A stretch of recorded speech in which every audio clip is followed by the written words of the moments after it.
வட சென்னையில அநேக பிரச்சனைகள். ஆனா வருமானம் அதிகம் வரக்கூடிய தொகுதியும் வட சென்னை தான். அரசு நடத்துறவங்களுக்கு அதிக வருமானம் அங்கிருந்து தான் வருது. ஏன் முதலமைச்சர் தொகுதி அங்க இருக்குதுன்னு நினைக்கிறீங்க? சென்னையை கழுகு பார்வையில பாத்தீங்கன்னா, ஆக்கிரமிக்கப்பட்ட சென்னையே இப்படி இருக்குதுன்னா ஆதி காலத்து சென்னை எப்படி இருந்திருக்கும்னு யோசிச்சு பாருங்க. தண்ணிக்கு பஞ்சம் இல்லாத இடமா இருந்திருக்கணும் சென்னை. ஆனா அந்த சென்னை இன்னைக்கு குடிநீர் இல்லாம கஷ்டப்படுதுன்னா, அப்ப மருத்துவர் அமுதினி அவர்கள் சீமானை பின்பற்ற காரணம் இதுதான் அப்படின்னு. ஆமா, 20 வீட்டுல உள்ள பெண்கள் அவர்களுடைய பெற்றோருடைய சம்மதத்தோடு இன்னைக்கு பரப்புரைகளுக்கு பல சகோதரர்களோட போயிட்டு வரோம். எத்தனை கட்சியில உள்ள தாய்மார்கள் மற்ற கட்சிகள்ல இப்ப அதிமுகவோ திமுகவோ இருக்கட்டும், தன் வீட்டு பெண்களை வேட்பாளராக இதே மாதிரி அனுப்ப தயாராவார்கள். குடும்ப அரசியலை கடுமையா எதிர்க்குது நாம் தமிழர் கட்சி. ஸோ அப்படி விமர்சிக்கிற நாம் தமிழர் கட்சியில உங்கள் தலைவர் சீமான் அவர்கள் அவருடைய மனைவியான கயல்விழி அவர்களை தென்சென்னை தொகுதிக்கு நாம் தமிழர் கட்சியின் சார்பில் சட்ட ஆலோசகராக நியமிச்சிருக்கிறார். அப்ப இதுவும் ஒரு வித குடும்ப அரசியல் தான். பாட்டாளி மக்கள் கட்சி நிறுவனர் ராமதாஸ் அவர்கள் தன்னுடைய மருமகனான சௌமியா அன்புமணியும் தர்மபுரியில் வேட்பாளராக நியமித்திருந்தாரு. வேட்பாளர்களை மக்கள்ல இருந்து எடுத்தார். களப்பணிக்கு இல்ல, ஒரு கட்சியின் பணிக்கு தன்னுடைய மனைவி இருக்கணும். என்னுடைய கட்சியில் இந்த ஒரு பதவியில என் மனைவி வரணும், அந்த எண்ணம் வேணும்.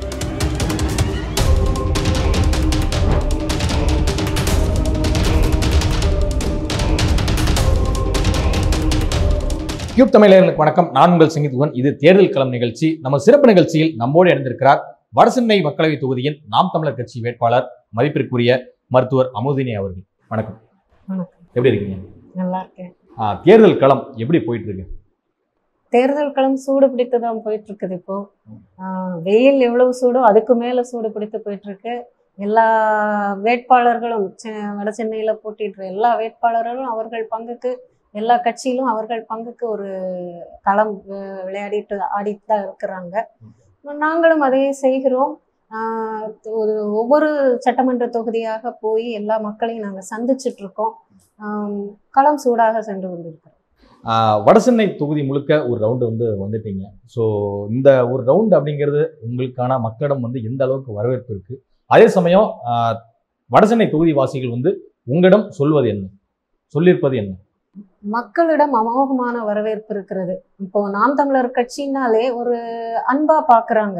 ஏன்னா இதுவரைக்கும் திராவிட கட்சிகளுக்கு பலமுறை ஓட்டுகள் எல்லாம் கொடுத்து ஏமாந்து போய் ஒரு அதிருப்தியில இருக்கிறாங்க, ஒரு வெறுப்போட தான் இருக்கிறாங்க மக்கள். ஆட்சி அரசியல் இது மேல ஒரு வெறுப்பா இருக்கிறப்போ ஒரு மாற்று அரசியல், வித்தியாசமான ஒரு கட்சி, அவங்களுடைய செயல்முறைகள் எல்லாமே வித்தியாசமா இருக்கே, இவங்க அப்போ நமக்கு ஒரு மாற்றாதான் இருப்பாங்க அப்படின்றதுனால, அதுவும் தன் மக்கள்லேருந்தே வேட்பாளர்கள் மக்களுக்குரிய ஒரு கட்சிங்கிற மாதிரி அவங்களுக்கு தெரியறதுனால எங்களை அவங்க உறவுகளாவே வரவேற்கிறாங்க, நல்ல ஒரு ஆதரவு கொடுக்குறாங்க. எங்களுடைய வாக்கு இந்த தடவை ஒரு மாற்றத்துக்காக கண்டிப்பா உங்களுக்கு தான், எங்க பிள்ளைகளும் எங்களுக்கு சொல்றாங்க, எங்களுக்கு புரிய வைக்கிறாங்க, இவ்வளவு நாள் நாங்க செஞ்சுட்டு இருந்தது எவ்வளவு பெரிய தவறுன்னு அப்படிங்கறத அவங்க சொல்றாங்க.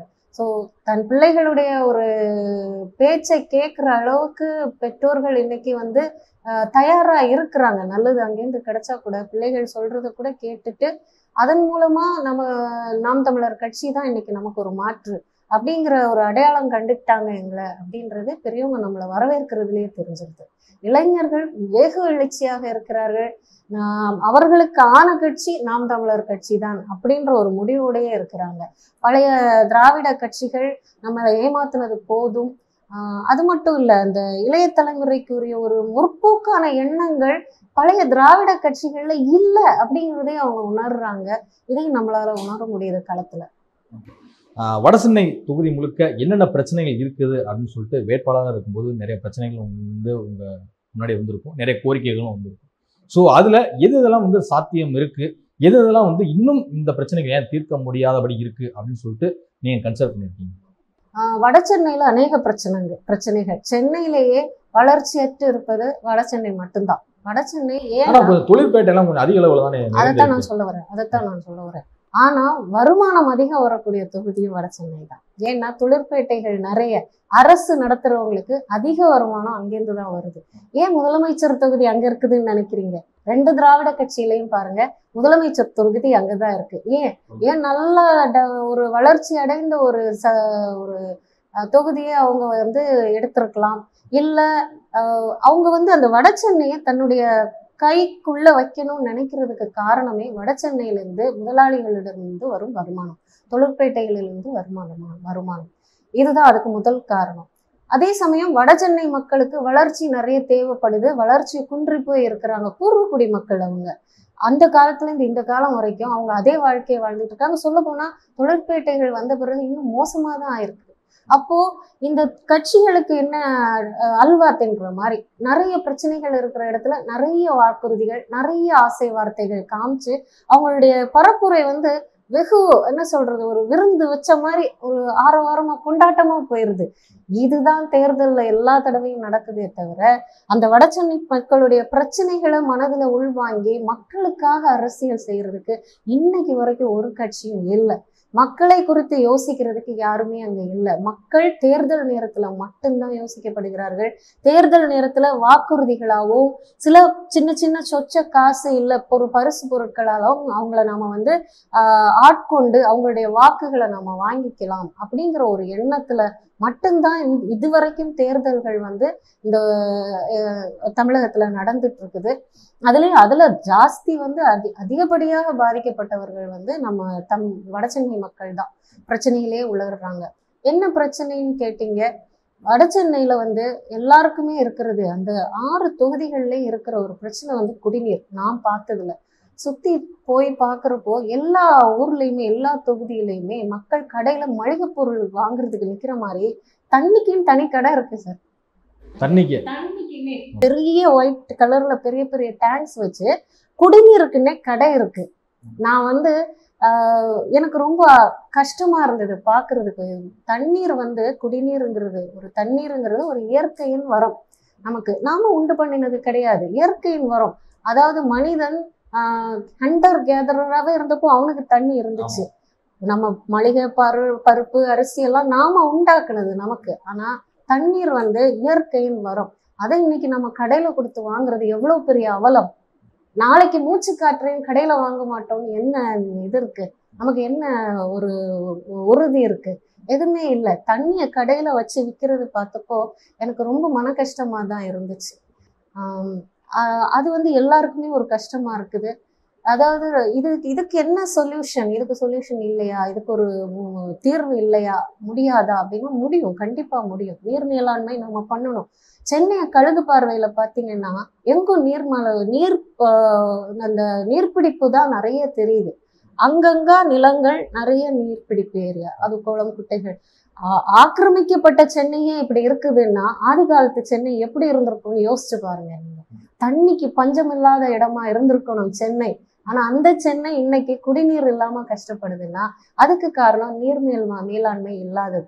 இருக்கிற வாட்டர் பாடிஸ், அதாவது நீர்பிடிப்பு பகுதிகளை இணைச்சாலே போறோம். இருக்கிற எல்லா ஏரி குட்டை ஆறு எல்லாத்தையுமே சின்ன கால்வாய்கள் வச்சு இணைச்சு அதை நம்ம தூர்வாரி பராமரித்து, அதாவது என்னைக்கோ தேர்தல் அப்போ மட்டும் ஒரு பராமரிப்பு அப்படின்னு இல்லை. நம்ம வீட்டுல நம்மளுடைய தேவைகளை எப்படி பராமரிக்கிறோம்? அரசு அதுக்கு தானே. அரசுக்கு இந்த ஊரு தானே வீடு இல்லையா? அப்போ உங்க வீட்டுல இருக்கிற தண்ணிக்குரிய விஷயங்களை ஏன் பராமரிக்க மாட்டேங்கிறீங்க? நீங்க அதை பராமரிச்சாலே உங்க வீட்டு மக்களுக்கு, அதாவது நம்ம ஊர் மக்களுக்கு எல்லாம் தண்ணி இருந்திருக்குமே. நீர் மேலாண்மையை ஒரு ரெகுலரா ஒரு வருடாந்திரத்துனா ஒரு எல்லா முழு வருடமும் அதற்குரிய கவனத்தை நம்ம கொடுத்தாலே குடிநீர் மக்களுக்கு கிடைக்கும், நிலத்தடி நீர் பெருகும். இதை நம்ம பண்றது இல்லை. அடுத்து 2வது 6 பொது தொகுதிகளையும் சமமா சொல்றது குடிநீர் இல்லாத ஊர்ல மழை காலத்துல வெள்ளத்தேக்கம். 2ம் முரணா இருக்கு பாருங்க. வெள்ளத்தேக்கம் அவ்வளவு இருக்கு. ஒரு பக்கம் குடிநீர் தங்க முடியல. அதே மாதிரி 6 அடி 5 அடி 6 அடிக்கு தண்ணி ஒரு கீழ் அவங்களுடைய வீட்டுடைய கீழ் பகுதி அப்படியே இல்ல ஒரு மாடியில தான் இருக்கிறாங்கன்னா மொத்த வீடுமே மூழ்கி போற அளவுக்கு, அவங்க உள்ள தங்க முடியாத அளவுக்கு வெள்ளத்தேக்கம் இருக்கு. ஏன்னா இது வட சென்னை பாத்தீங்கன்னா அதனுடைய புவி இருப்பு அப்படி. சென்னையில உள்ள இது தாழ்வான பகுதி. சென்னை மொத்தமும் உள்ள தண்ணி இங்கதான் வடிஞ்சு வருது. அடையாறு, கூவம், கொற்றலை இது எல்லாமே வந்து சேர்ற இடம் வந்து வட சென்னை தான். அதுல வந்து அந்த வட சென்னை இல்லை இந்த எண்ணூர் பகுதியில வந்து சேருது. அப்ப எல்லா தண்ணியும் சென்னையில உள்ள மொத்த தண்ணியும் இங்கதான் வருது. வெள்ளம்னா தண்ணி வரும், அது எந்த உலகத்துல எந்த ஊரா இருந்தாலும் வரும். ஆனா ஓரிரு நாட்கள்ல மழை நின்ன உடனே அது வடிஞ்சிடணும். இது வடிய மாட்டேங்குது, 15 நாள் அங்க தங்கி நிக்குது. அப்போ வடிகால்கள் ப்ராப்ளம் அது சரியா சீரமைக்கப்படலை அப்படிங்கிறது தான் உண்மை. இன்னொன்னு, நீங்க வடிகால்கள் சீரமைச்சாலும் இந்த தண்ணி போகாது.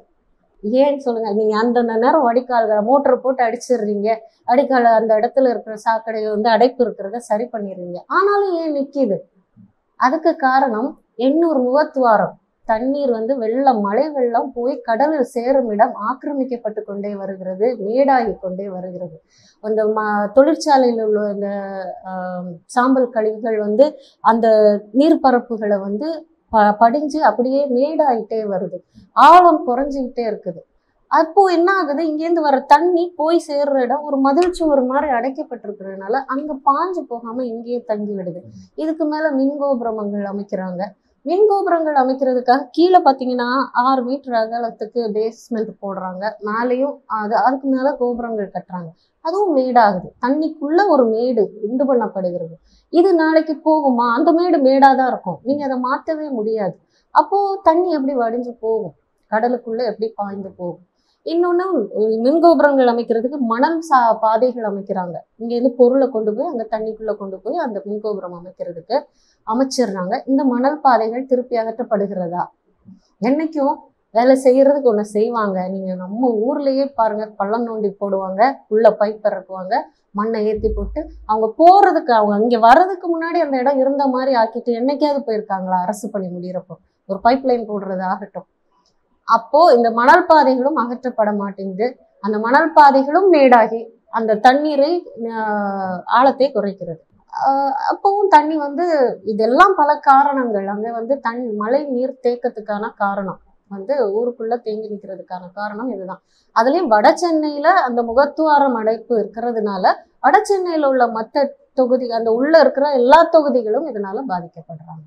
இது வந்து பொதுவா எல்லா 6 தொகுதிகள்லையும் இருக்கக்கூடிய பிரச்சனை இது ரெண்டும் மெயினா. மற்றபடி சுகாதாரம், அங்க எங்க பார்த்தாலும் குப்பையா தான் இருக்கு, சுகாதாரம் அதனால கேடாகுது. அடிப்படை வசதிகள் எப்ப பார்த்தாலும் மெயின்டெனன்ஸ், ஏதாவது ஒரு பைப் ஒர்க் அப்படி இப்படின்னு கொளத்தூர் மக்கள் சொல்றது அதுதான். எப்ப பார்த்தாலும் ரோட்ல ஏதாவது. சென்னை மாநகராட்சியின் சார்பில் வந்து பாத்தீங்கன்னா டெய்லி குப்பைன்ற வண்டிலாம் வந்து தெரு தெருவா வீடு வீடா வந்து எல்லாம் கலெக்ட் பண்ணிட்டு தானே போறாங்க. மாநகராட்சியில இருந்து வந்து அள்ளிட்டு போறாங்க, பாதி அங்கேயே இருக்குது, பாதி அள்ளிட்டு போறாங்க, மிச்சம் அங்கேயே தான் இருக்குது. அந்த குப்பை இதை எடுத்து அப்படியே கொட்டுறாங்க. அது வண்டிக்குள்ள பாதி விழுது, வெளியே பாதி விழுது, வெளியே விழுற பாதி அங்கேயே தான் சுத்திட்டு இருக்குது. ஒரு முறையா செய்யணும், கடமைன்னு ஒரு வேலை நடக்குது. அது மட்டும் இல்ல, இந்த குப்பை எங்க போகுது? வட சென்னை மற்ற பகுதிகளில இருந்து அள்ளுற குப்பை எங்க போகுது? வட சென்னைக்குள்ள இருக்கிற அந்த குப்பை மேட்டுல தான் போகுது, கொடுங்கையூர் குப்பை மேட்டுல தான் போகுது.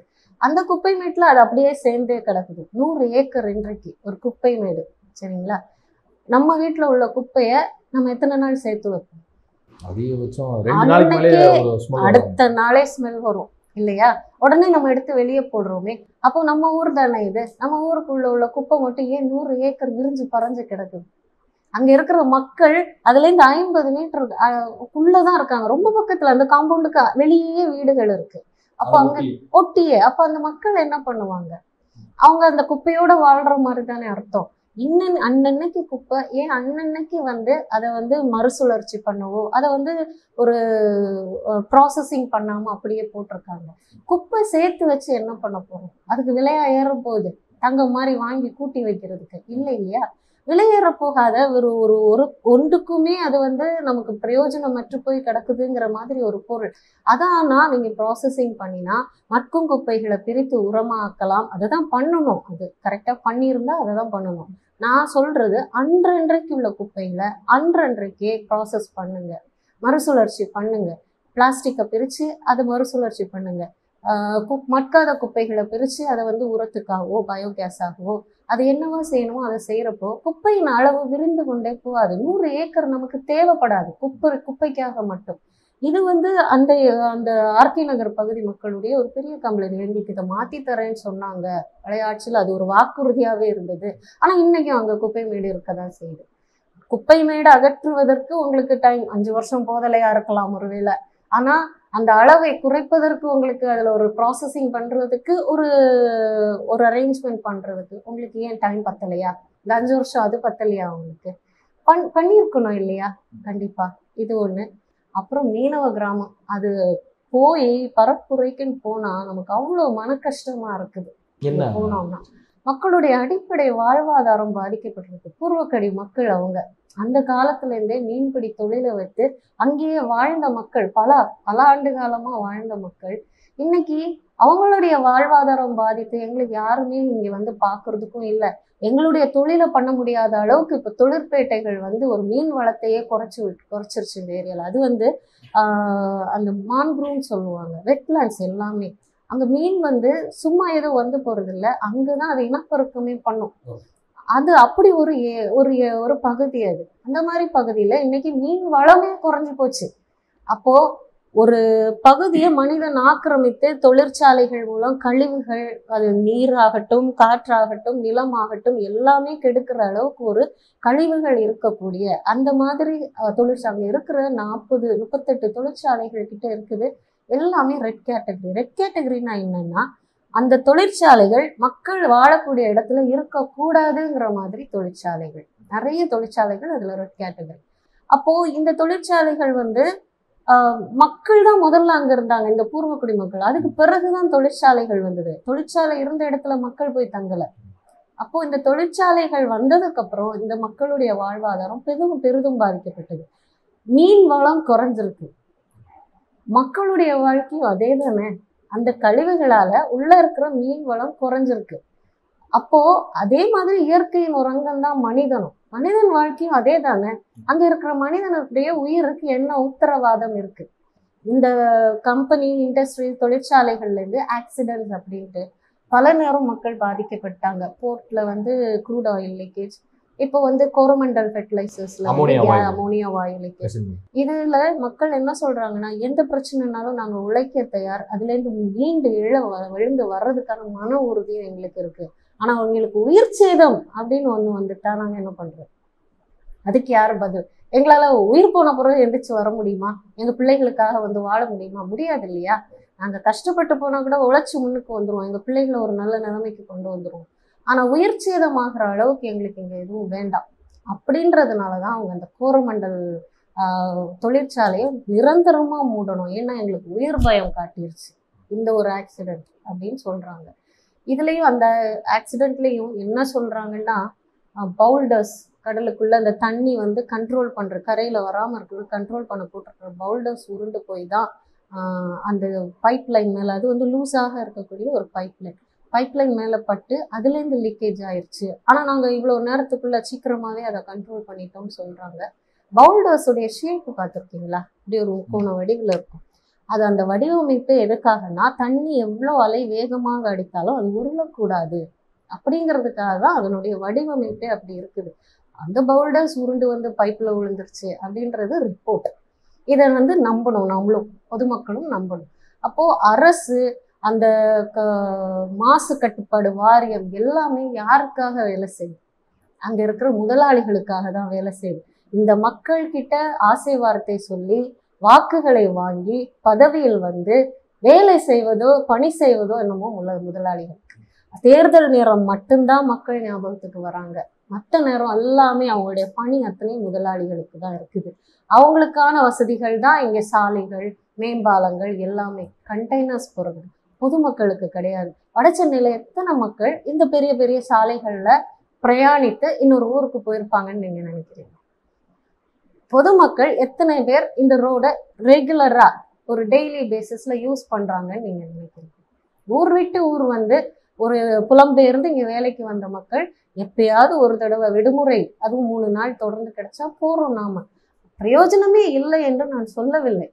கண்டிப்பாக இந்த மேம்பாலங்களும் சாலைகளும் நமக்கு தேவைதான், தேவையில்லை என்று சொல்லவில்லை. அது அங்க இருக்கும் மக்களை பாதிக்காத வரைக்கும்தான் வளர்ச்சி. அது மக்களுக்கானது. மக்களை ஒதுக்கி ஒரு வளர்ச்சி வருதுன்னா அது யாருக்கானது? அதை யார் வந்து ரெகுலரா டெய்லி பேசிஸ்ல யூஸ் பண்றது யாரு? அவங்களுக்கான ஒரு வளர்ச்சி மக்களை பாதிக்கும். இந்த மாதிரி வளர்ச்சிக்கு பேரு வளர்ச்சி கிடையாது. மக்களுக்கான வளர்ச்சி தான் வளர்ச்சி, அதுதான் மேம்பாடு. ஸோ மேம்பாடு யாரும் வேண்டான்னு சொல்லலை. இப்ப கூட மீனவ மக்கள் எங்களுக்கு வந்து மேம்பாடு வேண்டான்னு சொல்ல, மின் கோபுரங்கள் அமைக்கிறீங்களா, நல்லது, தடையட்டது. ஒரு மின் சப்ளை, எலக்ட்ரிக் சப்ளை கிடைக்கும்னா அந்த இது கோபுரங்கள் அமைங்கள், ஆனால் நீரில் அமைக்காதீர்கள், நிலத்தில் அமைங்கள்ன்றாங்க. ஏன்னா அவங்களுக்கு தெரியும் நீரில் வந்து அவங்களுடைய வாழ்வாதாரம். இன்னைக்கு உங்களுக்கும் எனக்கும் அது தெரியுமான்னு தெரியாது. நீர்ல அந்த மின் கோபுரங்கள் எவ்வளவு கேடை கொண்டு வரும். ஆனால் அங்க அந்த நீரை நம்பி இயற்கையோடு ஒன்றை வாழ்ந்த மக்களுக்கு தெரியும் அது எவ்வளவு கேடானது. இன்னொன்னு சொல்றாங்க, நாங்க ஏழை மீனவர்கள், இப்ப நாங்க தண்ணிக்குள்ள இறங்கி வேலை செய்யறோம். இத்தனை விபத்துகள் நடந்துருச்சு கம்பெனிஸ்ல. இந்த மின் கோபுரத்துல ஒரு விபத்து வந்தா அது அவ்வளோ கேவிஸ் பவர் ஏந்தி செல்லுது. இந்த மின் கோபுரங்கள்ல ஒரு சின்ன விபத்து வந்துட்டா உள்ள இறங்கி வேலை செய்யற எங்களுடைய உயிருக்கு ஆபத்து. ஏதோ கை போச்சு கால் போச்சுன்னு இல்லை, உயிரே போயிடும்.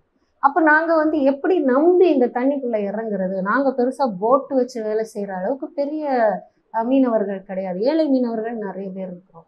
எங்களுடைய பிரச்சனைகள் யாரும் பேசப்படலை. இதெல்லாம் வந்து யாருமே கண்டுக்கவும் இல்லை. வாழ்வாதாரம் அது அழிக்கப்படுகிறது.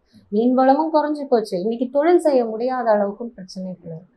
இன்னொன்னு பணக்கார ஒரு வசதி படைத்த மீனவர்களும் அங்க இருக்கிறாங்க. அப்ப ஏழை மீனவர்கள் சொல்றாங்க, ஒவ்வொரு இப்போ இது வந்து மீன் இனப்பெருக்கம் செய்யக்கூடிய இடங்கள்ல ஒரு வலைகள் யூஸ் பண்றதுக்கு, வலைகள் பயன்படுத்துவதற்கு கட்டுப்பாடுகள் இருக்கு. ஏன்னா இங்க வந்து இனப்பெருக்க காலங்கள்ல குட்டி குட்டியா இருக்கிற மீன்கள் பிடிக்க கூடாது, தடை அதுக்கு. அதனால பெரிய மீன் மட்டும் மாட்டக்கூடிய ஒரு வலை தான் யூஸ் பண்ணணும் ஒரு பர்டிகுலர் டைம்ல அப்படின்னு சொல்லியிருக்காங்க. ஆனால் இந்த வசதி படைத்த மீனவர்கள் அவர்கள்ட்ட வந்து இருக்கிற வலை வந்து எல்லா தரமே பிரிக்காம எல்லா அளவிலான மீன்களையும் குட்டி முதல் பெரியது வரை ஒரே வலையில பிடிச்சிடுற மாதிரி வலை வச்சிருக்காங்க. இதனால என்ன ஆகுது, அகெயின் இருக்கிற கொஞ்சம் மீனையும் எல்லாத்தையும் ஒருத்தரே அள்ளிட்டு போனா எங்களுக்கு மீனே இல்லாம ஆயிடுது பிடிக்கிறதுக்கு. அதனால வரைமுறைகள் வேண்டும். இருக்கு, இது வந்து ஏற்கனவே இருக்கிற சட்டங்களும் வரைமுறைகளும் நடைமுறைப்படுத்த வேண்டும். அங்கேயும் முதலாளிகளுக்கு சாதகமாக தான் எல்லாம் நடக்குது. அந்த வரைமுறைகள் நடைபெறவில்லை, அதாவது நடைமுறைப்படுத்தப்படவில்லை. போட்டோ அவங்க யூஸ் பண்ற படகுகளோ அதிநவீனமானதா இருக்குது, எல்லாத்தையும் அள்ளிட்டு போயிருது, எங்களுக்கு மீன் மிஞ்ச மாட்டேங்குது. அதனால வரைமுறைகள் கண்டிப்பா இங்க வந்து நடைமுறைப்படுத்த வேண்டும் அப்படிங்கிறதும் அவங்களுடைய கோரிக்கை. இன்னொன்னு, நவீனப்படுத்தப்பட்ட மீன் பிடிக்கும் அந்த துறைமுகத்துல அவங்களுக்குன்னு சில பகுதிகள், அதாவது நவீனப்படுத்தப்பட்ட முறையில அவங்கவுங்க மீன் பிடிக்கிறவங்க அமைச்சிருக்காங்க. எங்களுக்கு ஏழைகள், எங்களால அதை போய் காசு கொடுத்து அந்த நவீன முறைகளை வந்து எடுத்துக்க முடியல. ஸோ அரசு எங்களுக்கு, நாங்க வந்து அந்த நவீனமயப்படுத்தப்பட்ட மீன்பிடி தொழிலுக்கு தேவையான எல்லா வசதிகளையும் அரசும் பண்ணி தந்துட்டா, நாங்களும் இலவசமா அதை வந்து இலவசம்னா எங்களுக்கு அது எங்களுக்காகவே அரசு பண்ணி கொடுத்துட்டா நாங்களும் நவீன முறைப்பட்ட மீன்பிடி தொழிலை வந்து நாங்க நவீனத்தை வந்து உள்ள யூஸ் பண்ணி எங்களுக்கும் கொஞ்சம் அது வசதியாக அமையும். அது ஒரு கோரிக்கையாக வைத்தார்கள். இந்த மாதிரி நிறைய வட சென்னையில் பிரச்சனைகள் அதிகம். நாம் தமிழர் கட்சியின் தலைமை ஒருங்கிணைப்பாளர் சீமான் அவர்கள் வந்து தொடர்ந்து மேடையிலையும் சரி நிறைய இடங்கள்லையும் இது மாதிரிலாம் சொல்றாரு. என்ன அப்படின்னா, தம்பி இது என் கட்சி, நான் போடுற வேட்பாளருக்கு தான் நீங்கள் வந்து வேலை பார்க்கணும் அப்படிங்கிறது இதெல்லாம் வந்து சொல்றாரு. அது மட்டும் இல்லாமல் நான் சொல்றதை நீ செய்யி அப்படிங்கிறது இதுலையும் வந்து கட்டளையிடுறாரு. ஆனால் அதனை தாண்டி வந்து இது எல்லாமே அன்பான சர்வாதிகாரம் அப்படிங்கிறதுலையும் வந்து சொல்றாரு. ஸோ ஒருத்தர் கட்டளையிடுறதுக்கு எல்லாமே வந்து அடிபணியணும் அப்படிங்கிறதே கிட்டத்தட்ட வந்து ஒரு சர்வாதிகாரம் தானே. அது எப்படி ஒரு ஜனநாயகத்தினுடைய ஒன்றிணைந்த ஒரு அமைப்பா கட்சியா இருக்க முடியும்? இயற்கையின் போக்கு, அதாவது இயற்கையில நீங்க பாருங்க, குழுவா வாழ்ற எல்லாமே, மீனாகட்டும் மிருகங்களாகட்டும் பறவைகளாகட்டும் எல்லாருக்கும் ஒரு தலை இருக்கும். சரிங்களா? ஒரு சிங்கம் ஒரு குழுவாக வாழுதுன்னா அதுல ஒரு தலைவன் இருக்கும். சிங்கத்துல யானை இருக்குதுன்னா அதுல ஒரு தலைவன் இருக்கும். அதுக்கு கட்டுப்பட்டு வாழ்ற அந்த கூட்டம் தான் நாள்பட நீடித்து நிற்கும். தலைவன் இல்லாத கூட்டம் பிரிந்து போகும். சரி, ஸோ இது வந்து இயற்கையின் நியதி. ஒரு ஆள் நம்மளை வழிநடத்துறதுக்கு வேண்டும். அந்த ஆள் சொல்றதை கேட்கறதுக்கான ஒரு நம்மளுடைய இது பாருங்க, மிலிட்ரி பாருங்க, எனி டிஃபென்ஸ், மிலிட்ரி, ஏர்ஃபோர்ஸ் எதுவாக இருக்கட்டும், அவங்களுக்கு சட்டம், அது ரூல், கேப்டன் சொல்றத ஃபாலோ பண்ணும். நீ சரியா தப்பான்னு யோசிக்க கூட செய்யக்கூடாது. குதிச்சுனா குதிச்சிடணும். ஏன் இந்த கட்டுப்பாடு மிலிட்ரியில இருக்கு?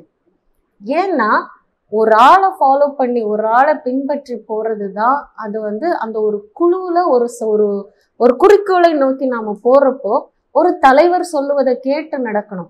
பல பேருடைய எண்ணங்கள் அங்க நிலைநாட்டப்படுமாயின் குறிக்கோள் மாறி போயிடும்.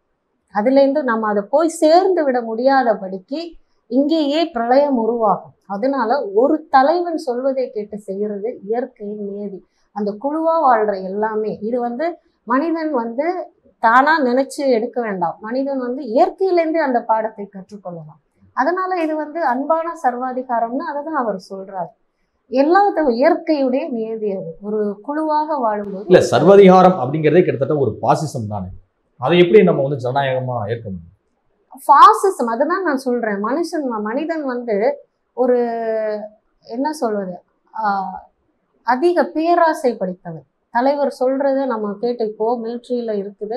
ஒரு தலைவர் சொல்வதை நம்ம கேட்டு நடக்க மாட்டேன், நான் இது பாசிசம் அப்படின்னு சொன்னா டிஃபென்ஸ் இருக்குமா நமக்கு? இன்னைக்கு ஒரு காலத்துல ராஜா வழி நடத்தினாரு, அவருடைய போர்ப்படைகளை வழி நடத்தினாரு. குதிரைப்படைக்கு ஒரு தலைவன், இது யானைப்படைக்கு ஒரு தலைவன் ஏன் இருந்தது? அதை பாசிசம்னு சொன்னோமா? இன்னைக்கு எல்லாத்துக்கும் உரிமை பேசுறோம் இல்லையா? இப்போ குழந்தைகள் கற்பழிக்கப்படுகிறார்கள், அவர்களுக்கு மைனர் பையன் உன்னை ஜெயில போடாதீங்க. என்ன நியாயம் இதெல்லாம்? அவன் மைனரா இருந்து அவன் செய்யக்கூடாத ஒரு விஷயத்த செஞ்சுட்டானாலே அவனுக்கு அதுக்கு மேல அறிவு இருக்குன்னு தானே அர்த்தம். அவனை ஜெயில போடாதீங்கன்றாங்க. இன்னைக்கு பல மக்களை வெட்டு குத்துறதுக்கு யோசிக்காத ஒரு ரவுடி கூட ஹியூமன் ரைட்ஸ் பல நேரத்துல காப்பாற்றுது. இது நான் தவறு என்று சொல்ல வரவில்லை. ஹியூமன் ரைட்ஸ் இருக்கு. பட் எல்லா இடத்துலையும் எங்க எதை எப்படி அப்ளை பண்ணணும் அது முக்கியம். நீங்க பாசிசத்தை எல்லாத்துலயும் பேசுனீங்கன்னா சீரமைப்பே இருக்காது. சில இடங்கள்ல இது நம்ம இயற்கையில இருந்து கற்றுக்கிட்ட ஒரு விஷயம். தலைமைங்கிறது ஒன்று வேண்டும், அதை நம்ம ஃபாலோ பண்ணணும் அப்படிங்கிறது இருக்கதா செய்யலாம். தலைமை அப்படிங்கிறது எல்லாருக்குமே முக்கியம். ஒரு அமைப்புக்கு, ஒரு கட்சிக்கு, ஒரு இயக்கத்துக்கு எல்லாமே முக்கியம். அதை நான் இல்லைன்னு சொல்லல. ஹிட்லரையும் காந்தியும் ஒப்பிட முடியாதுல்ல. இவர் அமைதி வழியில போராடினாரு, அவர் ஆயுத வழியில உலகத்தையே தன்னுடைய கண்ட்ரோல்ல எடுக்கணும்னு நினைச்ச பாசிஸ்ட் வேற. சோசியலிசம் பேசி இந்தியாவை ஒரு சோசியலிசம் கட்சியா மாத்தணுங்கிற காந்தியோட எண்ணம் வேற. தலைவர் இப்போ சீமான் அண்ணன் சோசியலிசம் தான் பேசுறாரு. எங்க ஆயுதமும் எடுக்கல, ஒன்னும் எடுக்கல. அவர் எல்லாருக்கும் சில கொள்கைகளை சொல்லி அதை ஃபாலோ பண்ணி வரும்.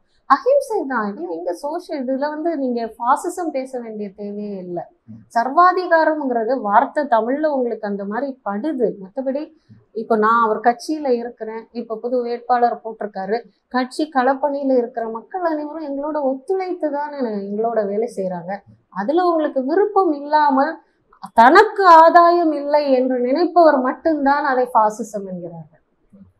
அந்த கட்சிக்குள்ள எனக்கு ஆதாயம் வேணும்னு நினைக்கிறவங்க மட்டும்தான் அந்த கட்சியின் கொள்கையோ இல்ல நம்ம மக்களுக்கு சேவை பண்றதுக்காக இந்த கட்சிக்குள்ள வந்திருக்கிறோம் அப்படிங்கிற எண்ணம் இருக்கிற யாரும் அந்த கட்சியில இருந்து புது வேட்பாளர்களுக்கு நாங்க வேலை செய்ய மாட்டோம்னு சொல்லல. இன்னைக்கு களத்துல நாங்க புதுசா இருக்கலாம், ஆனா எங்க கூட வர எல்லாருமே அந்த கட்சி பணியில பல வருடங்களாக முதன்மையா நின்று பணி எடுத்தவர்கள் தான். அப்ப இவங்களுக்கு இல்லாத பாசிசம் ஒரு சிலருக்கு மட்டும் ஏன் வருது? அப்ப பேராசை பிடித்தவர்கள் இல்லைன்னா தனக்கு மட்டும் ஆதாயம் தேடுபவர்களா இருந்தாதான் அது நடக்கணும். நான் பொதுவா தான் சொல்றேன், யாரையும் தனியா சொல்ல வரல. எல்லா கட்சிகள்லயும் இதுதான் நடக்குது. ஏன் பிரிஞ்சு போகுது? அதுதான் மாற்றம்.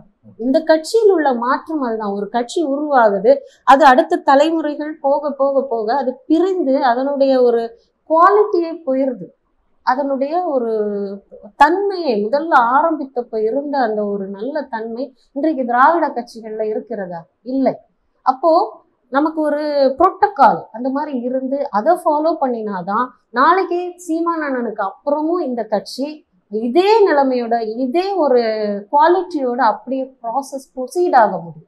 அப்ப மருத்துவர் அமுதினி அவர்கள் சீமானை பின்பற்ற காரணம் இதுதான் அப்படின்னு. ஆமா, அந்த மாற்றம் எங்களுக்கு தெரியுது இல்லையா? இன்னைக்கு வேட்பாளரை நான் 20 பெண்கள் 20 ஆண்கள் எந்த கட்சியில இது நடக்குது?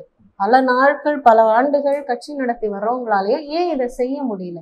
ஏன்னா அவங்க கட்சிக்குள்ள இருக்கிறவங்களே எனக்கு இந்த பதவி வேணும், எனக்கு இந்த சீட்டு வேணும் அப்படின்னு சொல்லி காசு கொடுத்து அந்த சீட்டை வாங்குறாங்களே தவிர யாருமே பொதுமக்களுக்காக வேலை செய்வோம்னு நினைக்கல. மக்கள்ல இந்த ஒரு வேட்பாளர் எடுப்போம்னு நினைக்கல. 20 பெண்களை இவர் இன்னைக்கு நிப்பாட்டி இருக்கிறாரு. 20 வீட்டுல உள்ள ஒரு காமன் பப்ளிக்ல இருந்து இவர் எடுத்த வேட்பாளர்கள் இன்னைக்கு சீமான் அண்ணன் 20 வீட்டுல உள்ள பெண்கள் அவர்களுடைய பெற்றோருடைய சம்மதத்தோடு இன்னைக்கு பரப்புரைகளுக்கு பல சகோதரர்களோட போயிட்டு வரும். எத்தனை கட்சியில உள்ள தாய்மார்கள் மற்ற கட்சிகள்ல இப்ப அதிமுகவோ திமுகவோ இருக்கட்டும் தன் வீட்டு பெண்களை வேட்பாளராக இதே மாதிரி அனுப்ப தயாராவார்கள்? இது ஒரு கேள்வி, ஒரு ஒரு சவால்னே வச்சுக்கோங்களேன். எல்லா கட்சியிலுமே பெண்கள் வந்து பெண்கள் ரொம்ப கம்மி. எத்தனை பேர் நம்பி விடுறாங்க? அந்த பெண்களுக்கு பாத்தீங்கன்னா அந்த கட்சியில பெரிய பேக்ரவுண்ட் இருக்கும், இல்ல அந்த குடும்ப வாரிசுகளா இருப்பாங்க. அதனாலதான் நம்பி அவங்க வர்றாங்க.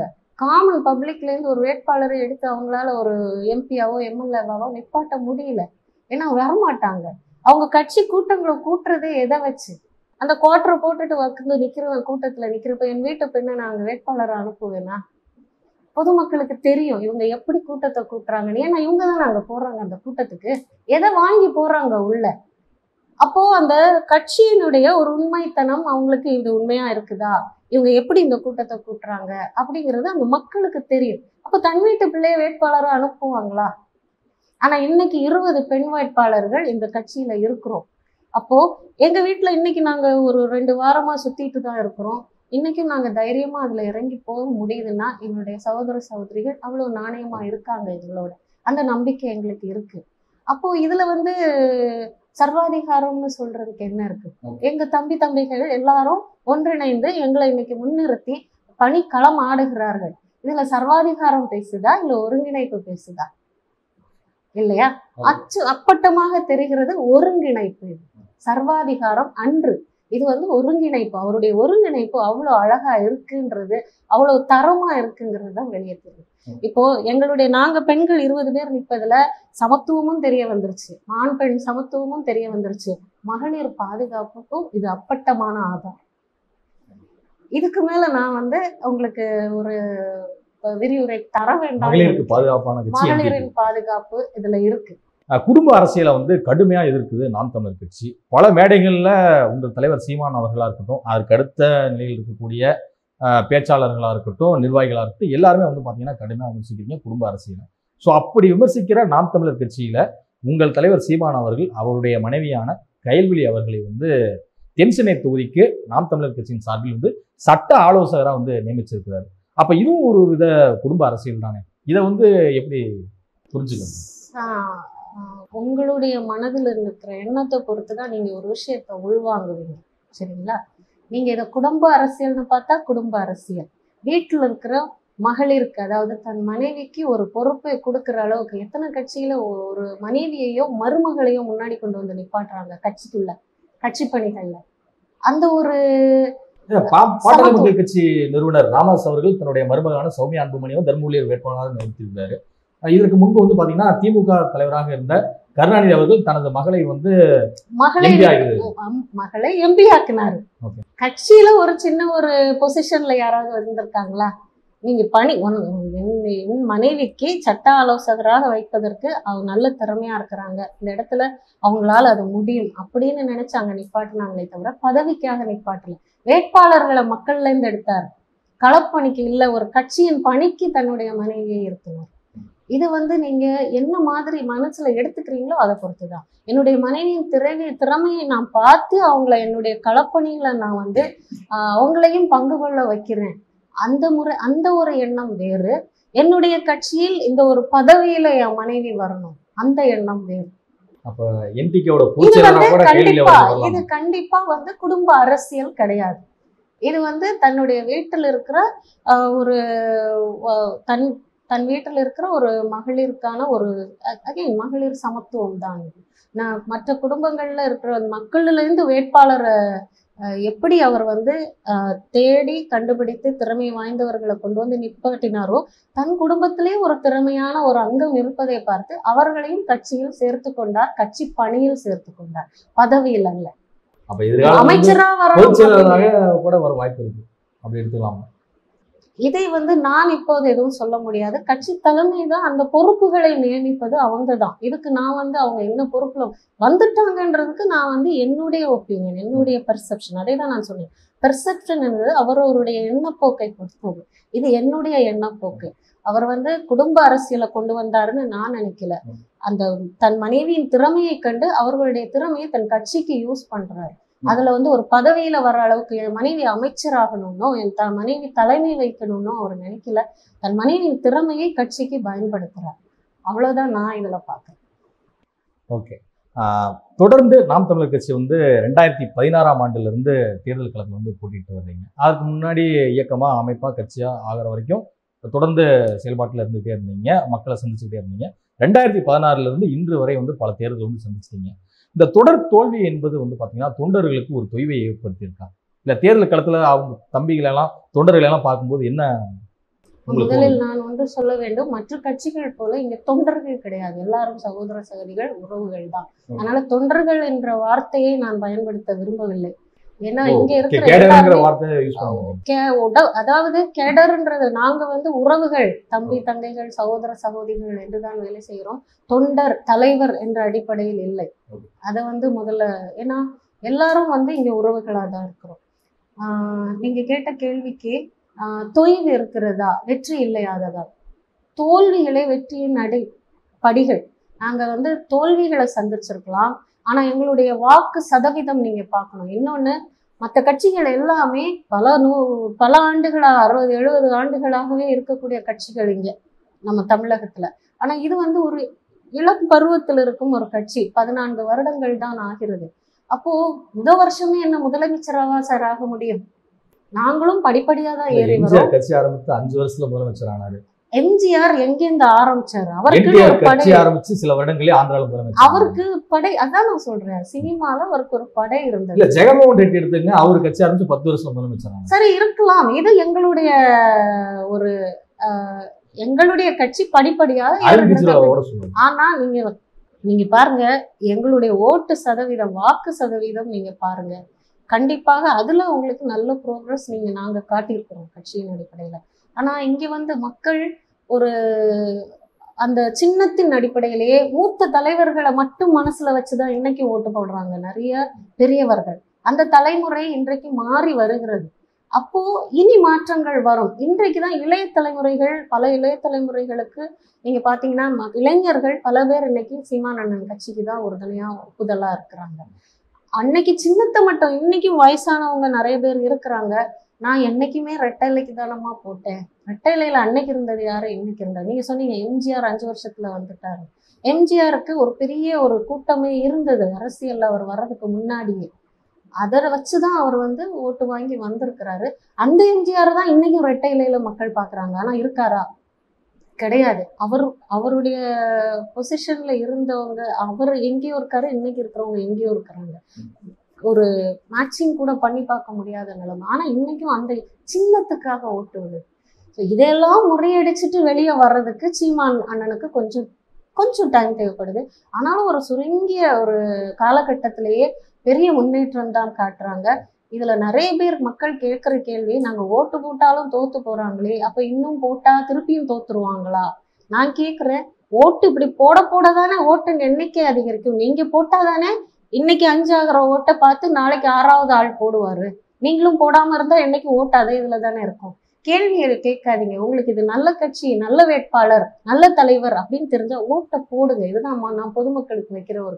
உங்களுக்கு திருப்தி இல்லை, நடப்பு அரசியல்லையோ மற்ற கட்சிகள்லயோ திருப்தி இல்லை, இந்த கட்சி மேல திருப்தி இருக்கா, அந்த வாக்காளர், அந்த தலைவரோ அந்த வேட்பாளரோ உங்களுக்கு திருப்தியானவர்களா இருக்கிறாங்களா, உங்களுக்காக சேவை செய்வாங்கன்னு தோணுதா, முதல்ல வாக்கு உங்களுக்கு போடுங்க. நாம் போட்டு அவங்க போடலைன்னா தோத்துருவாங்களோ அப்படிங்கிறதுக்காக திரும்பவும் நமக்கு கேடு செய்யும் இன்னொரு கட்சியை கொண்டு வரீங்களே, அது அதை விட பெரிய தவறு இல்லையா? அப்போ இதுக்கு பயந்து ஒரு வெற்றிக்கு கிடைக்குமா அப்படிங்கிற சந்தேகத்துக்கு பயந்து நீங்க கேடு கொடுக்கிற நம்ம மக்களுக்கு கேடு தரக்கூடிய ஒரு கட்சியை முன்னாடி கொண்டு வராதீங்க.